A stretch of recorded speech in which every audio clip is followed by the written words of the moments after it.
amal, dan bisa jadi maknanya adalah annahu urida bihi zaman ad-dajjal. Yang dimaksud di sini adalah zaman ketika Dajjal muncul. Alladzi yukadzdzabu fihi ahlul iman, di mana orang yang beriman dianggap pendusta.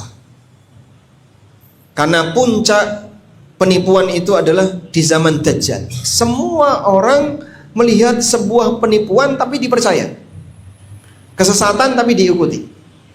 Orang yang beriman ketika itu tidak punya celah untuk bisa menjelaskan kepada siapapun. Nah, kata As-San'ani, yusaddaqu fihal kadhib wa yukadzdzabu fihas shadiq. Pendusta dianggap orang yang jujur, orang yang jujur dianggap pendusta. Maksud beliau adalah di zaman Dajjal, menurut pendapat yang kedua. Baik. Selanjutnya, wa yu'tamanu fihal kha'in wa yukhawwanu fihal amin.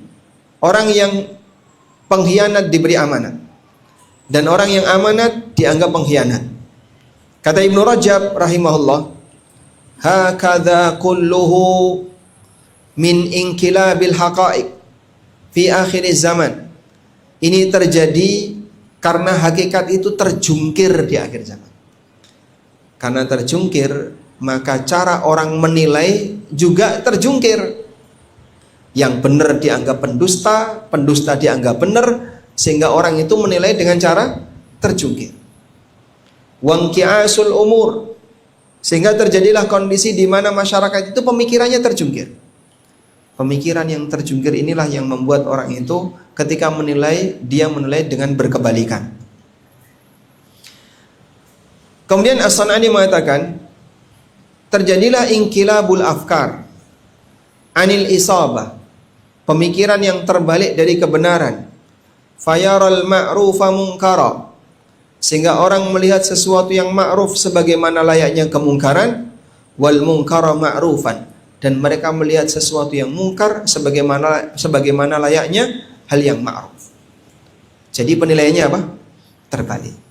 Disebabkan karena karakter masyarakat ketika itu dominan buruk, sementara orang-orang jahat menguasai, terjadilah perubahan pemikiran yang terbalik, sehingga ketika menilai, mereka menilai dengan terbalik. Yang ma'ruf dianggap mungkar, yang mungkar dianggap ma'ruf. Selanjutnya, ketika ini disebut sebagai realita akhir zaman, maka pasti itu akan terjadi. Sebab apa yang disampaikan oleh Rasulullah sallallahu alaihi wasallam itu bagian dari mukjizat beliau.